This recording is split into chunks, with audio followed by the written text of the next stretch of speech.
Jackie was busted, convicted, and sentenced to 30 years for drug dealing, without parole.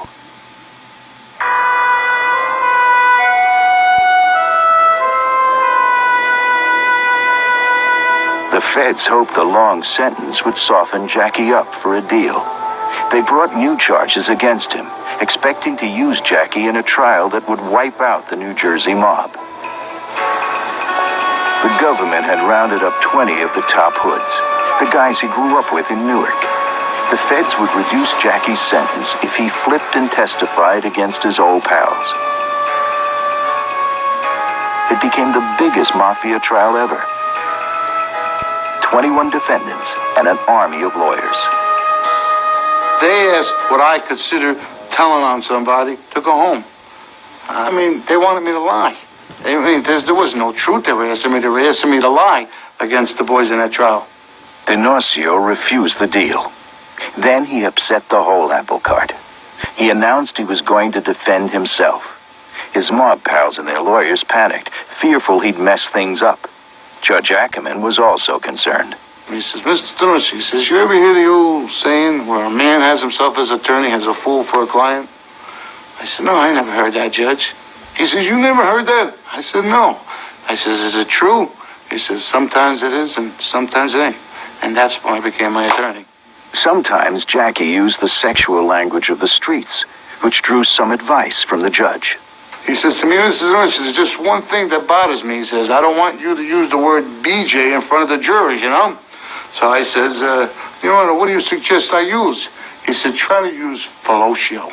That would be a good word. I said, Judge, you ever hear Mr. O'Malley? He calls me D'Onocio. Sounds like fellatio. He says, in any case, Mr. D'Onocio, he says, make sure you don't embarrass the jury. You understand? It was Prosecutor O'Malley D'Onocio wanted to embarrass. O'Malley was a hotshot who'd never lost a case. But Jackie argued that the prosecutor had scraped the bottom of the barrel to get his witnesses.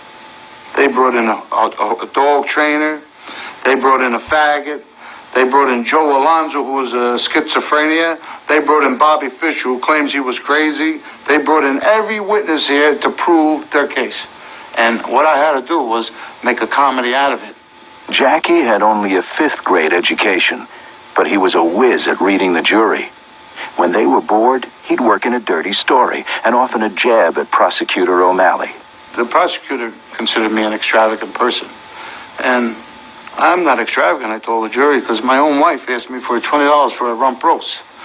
I said, $20 for a rump roast? Which I took her into the kitchen where I have a full-length mirror, and I went in my pocket, I pulled out a $20 bill, I put it up to the mirror. I said, you see the one in the mirror? That's yours, this one belongs to me. I said, but the next day, ladies and gentlemen, this woman came home with meat from one end of the table to the other. And I asked her, I said, Donna, where did you get the meat? She says, well, come on back to the mirror, honey. So she took me back to the mirror, and she lifted her dress, ladies and gentlemen, and she says, you see this? The one in the mirror is yours. This one belongs to the butcher. Well, from that point on, 3 jurors fell out of this courtroom chairs, and there was so much like laughter in the courtroom that the judge ran off the podium because he couldn't hear it. He said, what was the punchline? What was the punchline?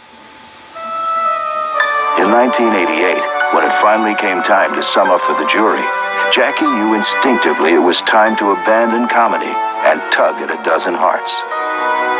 Well, the world I grew up in says it was all neighborhood, the fellas. And that's all this was a neighborhood trial. Boys growing from babies right up to the time of the trial. We showed them a picture in court of everybody in that same neighborhood as children. This was people that know each other all our lives.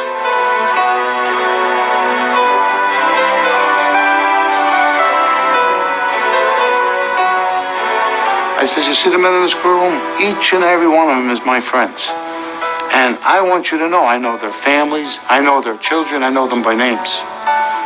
And you've seen me many times making fun of my wife and jokes in this courtroom. I said, but ladies and gentlemen, I'd give it up all right now to have her alongside of me. And when I took off my glasses, a tear came out, and a couple of jurors started really crying.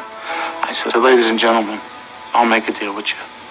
If you believe everything any of the witness said in this courtroom, then here's the deal. It's me you must find guilty and send them home. And I looked at every one of them, and they looked at me, and I picked up my briefcase, and I said, "Thank you, ladies and gentlemen, for your time and patience," and I walked off. It was clear that the jury was moved by Jackie. But would the sympathy they felt for him rub off on his pals? On that final day in 1988, some of the old gang came to court without their rings, watches, and gold chains. They worried that if there was a quick verdict, they'd be sent directly to prison. The government was confident. They had spent a record amount of time and money and were sure they'd rack up their biggest mafia hit. The trial had lasted 21 long months, but the jury's deliberations took just 13 hours. The verdict?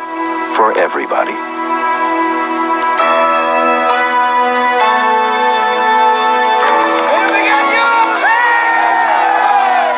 All the wise guys were free, at least until the next roundup.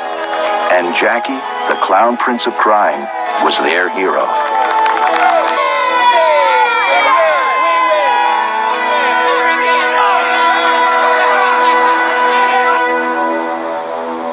There was no celebration for Jackie. He was returned to prison to serve his 30-year sentence for drug dealing. I came into this world feet first, a breech birth, and I'm going to go out that way because, first of all, when I done something wrong in this world, I danced and I paid the fiddle with. Not like the informant you got today. Like Ravano is a guy that was born out of his mother's ass, not true any other way. Like, of course, if he can't do it, in other words, that government wanted Mr. Gotti so bad that they would say, let Gravano go for the 19 murders he confessed. What kind of country is this? What kind of country have we come into?